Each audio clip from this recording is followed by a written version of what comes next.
Bulletin का आगाज करें और सबसे पहले खबर दें। अमेरिका में सदारती इंतखाब के लिए सदर बाइडन और डोनाल्ड ट्रंप के दरमियान पहला मुबाहिसा हुआ है।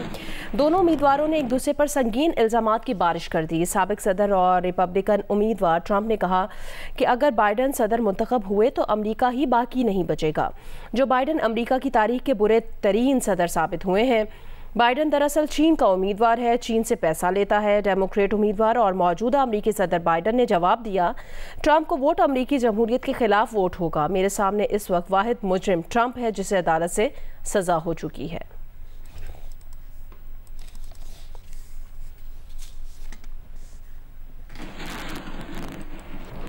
अमरीकी मईशत पर बात करते हुए अमरीकी सदर बाइडन ने कहा कि जब उन्होंने सदारत संभाली तो मईशत बहुत ख़राब थी। इस बात को यकीनी बनाऊंगा कि मुलाजमतों में इजाफा हो, घरों की खरीदारी आसान हो सके। ट्रंप ने कहा कि उनके दौर में मईशत की जो हालत थी उसकी दुनिया ने तारीफ की। जिस तरह कोविड को संभाला उसका क्रेडिट नहीं दिया गया। बाइडन ने इल्ज़ाम लगाया कि ट्रंप वाहिद सदर थे जिनके दौर में मुलाजमतों में कमी हुई। ट्रंप के टैक्स छूट से सिर्फ अमीरों को फ़ायदा पहुंचा है।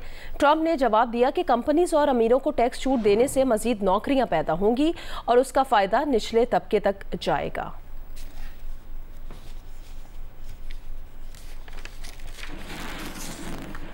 अमेरिका के सदारती उम्मीदवारों के दरमियान मुबाहिसे के दौरान इमिग्रेशन के मामले पर दो तेज जुमलों का तबादला हुआ। बाइडन ने कहा कि हमने इमिग्रेशन के मसले को हल करने के लिए ऐसा कानून बनाया जिससे तारिकीन वतन की तादाद में 40% कमी हुई और कोई घर टूटा नहीं। ट्रंप ने कहा उनके दौर में अमरीकी सरहदें तारीख में सबसे महफूज थीं।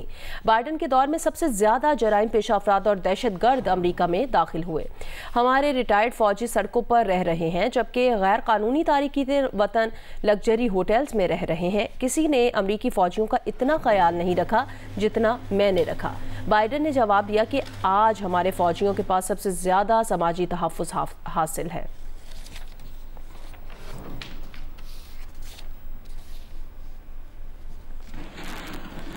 खेल के मैदान से खबर है। T20 वर्ल्ड कप के दूसरे सेमीफाइनल में भारत ने दिफाई चैंपियन इंग्लैंड को 68 रन से हरा दिया। फाइनल में हफ्ते को जनूबी अफ्रीका से मुकाबला होगा। गयाना में खेले गए दूसरे सेमीफाइनल में इंग्लैंड ने टॉस जीतकर पहले भारत को बैटिंग दी। कोहली और ऋषभ पंत 40 की मजमूई स्कोर पर पवेलियन लौट गए। रोहित शर्मा और सूर्य कुमार यादव ने 73 रन की पार्टनरशिप लगाई। रोहित शर्मा 57 रन की इनिंग खेलकर आउट हुए। सूर्य कुमार यादव ने 47 रन बनाए। हार्दिक पांड्या ने 13 गेंदों पर 23 रन स्कोर किए। जडेजा ने 17 रन नॉट आउट बनाए। भारतीय टीम 7 विकेट पर 171 रन बनाने में कामयाब रही। क्रिस जॉर्डन ने 3 खिलाड़ियों को आउट किया। हदफ के ताक़ुब में दिफाई चैंपियन इंग्लैंड की टीम की विकेटें गिरने का सिलसिला 26 रन से जो शुरू हुआ तो फिर टीम के ऑल आउट होने पर ही थमा। इंग्लिश टीम 17वें ओवर में 103 रन पर आउट हुई। हैरी ब्रूक 25 और जॉस बटलर 23 रन के साथ नुमाया रहे। कुलदीप यादव और अक्षर पटेल ने 3 खिलाड़ी आउट किए। जसप्रीत बुमराह ने 2 विकेटें हासिल की। भारतीय टीम हफ्ते को जनूबी अफ्रीका के खिलाफ फाइनल खेलेगी। अफगानिस्तान को जनूबी अफ्रीका के हाथों सेमीफाइनल में बदतरीन शिकस्त हुई। जनूबी अफ्रीका पर लगा चोकर का टैग खत्म हो गया। अफगान टीम ऑस्ट्रेलिया और न्यूजीलैंड जैसी मजबूत टीमों को शिकस्त देकर सेमीफाइनल में पहुंच गई थी, मगर टूर्नामेंट की नाकाबिले शिकस्त टीम जनूबी अफ्रीका ने अफगान टीम को सिर्फ 56 रन पर आउट कर दिया। 9 विकेटों से मैच जीतकर फाइनल में पहुंच गए।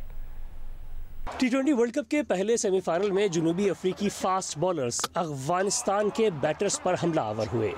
मार्को यानसन, कगिसो रबाडा और एनरिक नोकिया की तेज गेंदों के सामने अफगान बैटर्स ढेर हो गए। 10 खिलाड़ी तो डबल फिगर्स में भी दाखिल ना हो सके। पूरी टीम सिर्फ 71 गेंदों का सामना करके 56 गेंदों पर सिमट गई। ये T20 वर्ल्ड कप सेमीफाइनल का कम तरीन स्कोर भी था। यानसन ने 3, रबाडा और नोकिया ने 2 विकेटें हासिल की। तबरेज शमसी ने भी 3 आउट किए। जनूबी अफ्रीका ने हदफ 1 विकेट पर हासिल करके पहली बार ICC T20 वर्ल्ड कप के सेमीफाइनल में जगह बना ली।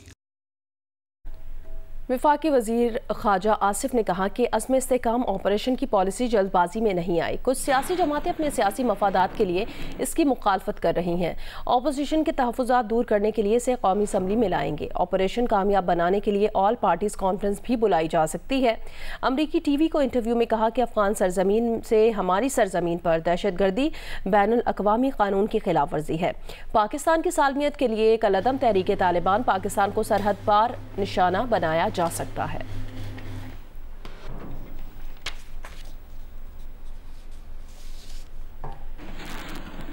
पाकिस्तान तहरीक इंसाफ के सेक्रेटरी जनरल उमर अयूब अपने ओहदे से मुस्ताफ़ी हो गए हैं। बानी पीटीआई के नाम खत में लिखा, बतौर अपोजिशन लीडर पार्टी के सेक्रेटरी जनरल के ओहदे से इंसाफ नहीं कर पा रहा, लिहाजा किसी और शख्स को पार्टी का सेक्रेटरी जनरल नामजद किया जाए। उमर अयूब का लिखा खत, जिसमें ये कहा गया कि बतौर पीटीआई सेक्रेटरी जनरल मेरा इस्तीफ़ा कबूल करने पर मशकूर हूँ। मैंने अपना इस्तीफ़ा 22 जून को बानी पीटीआई और चेयरमैन बैरिस्टर गौहर अली खान को भेज दिया था। सेनेट में कायदे हिज़्ब इख्तिलाफ सेनेटर शिबली फराज ने बानी पीटीआई से आज अडियाला जेल में मुलाकात की थी और उन्होंने कहा कि आने वाले दिनों में पीटीआई के तंजीमी ढांचे में मज़ीद तब्दीलियाँ की जाएंगी।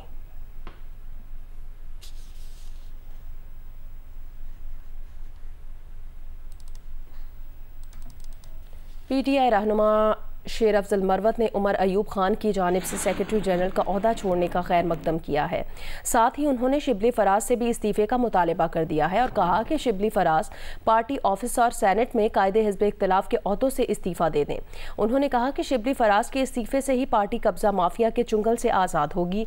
पार्टी कारकुन उन्हें मैदान में चाहते हैं तो उनके मुतालबे के हक में आवाज़ बुलंद करें। शिबली फराज को हटाया गया तो वादा करता हूँ कि पार्टी वक्त की ज़रूरत के मुताबिक उठेगी। अपने बयान में उन्होंने कहा कि पार्टी के अहम ओहदों पर फायज चंद दीगर अफराद को भी उनकी पैरवी करनी चाहिए। उन्होंने पार्टी क़यादत पर तनकीद करते हुए कहा कि पार्टी एक भी काम पूरा करने में नाकाम रही है। बानी पीटीआई जेल में है और मैंडेट की बाजियाबी अभी दूर है। हमारी खवातीन और रहनुमा जेलों में बंद हैं।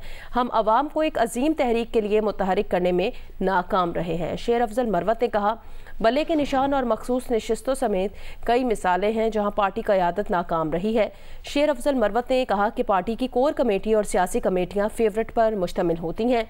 पार्टी के फैसले मेरिट पर नहीं होते।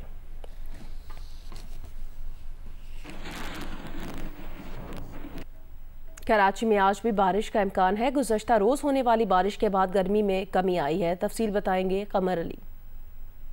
गुज़श्ता रोज़ होने वाली बारिश के बाद शहर में गर्मी की शिदत में कमी वाक़ई हुई है, लेकिन हब्स जो है वो शहर में बरकरार है। इस वक्त शहर का दर्जा हरारत 31 डिग्री सेंटीग्रेड है। शहर में हवा की रफ्तार जो है वो इस वक्त 8 किलोमीटर फ़ी घंटा है। शहर में मुतला जो है वो जुज़वी तौर पर अबरालूद है। कहीं कहीं जो है वो काले बादल छाए हुए हैं। महकमा मौसमियात का कहना है कि आज भी शहर में बारिश का इम्कान है।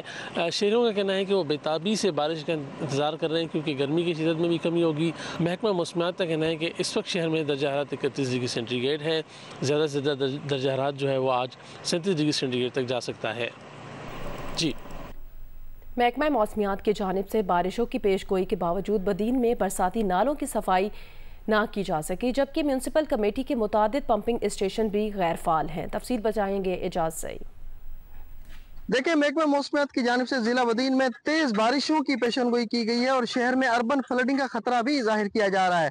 ताहम इसके बावजूद म्यूनसिपल कमेटी बदीन, जिला इंतजामिया और महकमा ड्रेन की जानिब से शहर के बरसाती नालों की सफाई न की जा सकी है और इन बरसाती नालों में गंदगी के ढेर लगे हुए हैं। कई ऐसे मकामात हैं जहाँ पर इन बरसाती नालों में घनी घास उगाई है जो कि पानी की निकासी में रुकावट का बायस बन रही है। जबकि दूसरी जानिब म्यूनसिपल कमेटी बदीन की जानिब से शहर के जो ड्रेनेज पंपिंग स्टेशन है वो फ़ाल ना बनाए जा सके हैं और 8 में से 6 पंपिंग स्टेशन मुकम्मल तौर पर गैर फ़ाल हैं, जिसके अब शहरियों का कहना है कि इंतहाई परेशानी का सामना करना पड़ सकता है। शहरी यही मुतालबा कर रहे हैं कि फौरी तौर पर इन बरसाती नालों की सफाई की जाए ताकि इनको किसी भी कुदरती आफात से महफूज बनाया जा सके। जी, जेहलम शहर में नालों की सफाई न होने से मानसून में अर्बन फ्लडिंग का खतरा पैदा हो गया है। तफसील बताएंगे सुहेल इम्तियाज़। जी बिल्कुल ऐसा ही है। मानसून की बारिशों से कबल ही जेहलम शहर के मुख्तलिफ इलाकों के नाले जो हैं वो अटे पड़े हैं। रेलवे रोड, खानसामा मल्ला रिवर रोड पे जो है नाले गंदगी और कचरे से भरे पड़े हैं, जिसकी वजह से थोड़ी सी बारिश होती है और जेहलम शहर में अर्बन फ्लडिंग जो है वो उससे दुकानों में पानी और घरों में पानी दाखिल हो जाता है। शहरियों का ये मुतालबा है कि मानसून की बारिशों से कबल ही इन तमाम नालों की सफाई कराई जाए ताकि अर्बन फ्लडिंग से बचा जा सके। जी, ईरानी सदर इब्राहिम रईसी की हादसाती मौत के कबल अज़ वक्त होने वाले सदारती इंतखाबात आज होंगे। 2 उम्मीदवारों की दस्तबरदारी के बाद मुकाबला अब 4 उम्मीदवारों में होगा। हतमी नताइज का ऐलान 2 रोज़ में किया जाएगा। कोई भी उम्मीदवार 50% से ज़ायद वोट हासिल ना कर सका तो इंतखाबात का दूसरा मरहला भी होगा। सदर इब्राहिम रईसी और दीगर 7 ईरानी ओहदेदार गुज़श्ता माह हेलीकॉप्टर हादसे में जाँ बहक हुए थे। Pakistan national council of arts और अजोका थिएटर के इश्तराक से PNCA इस्लामाबाद में ड्रामा दारा पेश किया गया। मुगल बादशाह शाहजहां के बेटों की सच्ची कहानी पर मबनी ड्रामे को हाज़रीन ने बेहद पसंद किया और अदाकारों की परफॉर्मेंस की दिल खोल कर दाद दी। तफसील देखिए ज़रगुन शाह की रिपोर्ट में। इन आंखों से हमने अपनी महबूब बेटियों और तुम्हारी प्यारी अम्मा जान के बेमिसाल हुस्न के चलते मारूफ ड्रामा निगार शाहिद नदीम के तहरीर करदा स्टेज ड्रामे दारा में उन वाक़यात की अक्कासी की गई है जिनके नतीजे में मुगल बादशाह शाहजहां के बड़े बेटे औरंगजेब ने अपने छोटे भाई दारा शिकोह पर फतह हासिल की। कोई भी ताकत मेरा और तुम्हारा रिश्ता नहीं तोड़। दारा को सबसे पहले 2010 में अजोका थिएटर ने अलहमरा आर्ट्स काउंसिल लाहौर में पेश किया, जिसके बाद उससे दिल्ली, अमृतसर, लखनऊ, हैदराबाद और जयपुर में भी पेश किया गया। अजोका थिएटर की 40वीं सालगिरह पर PNCA इस्लामाबाद में मुनक्कदा 3 रोज़ा तकरीबात में मशहूर ड्रामे तीसरी दस्तक और भुल्ला भी पेश किए गए, जिन्हें नाजरीन ने बेहद सराहा। कैमरामैन शहजाद रफीक के साथ ज़रगुन शाह, जियो न्यूज़, इस्लामाबाद।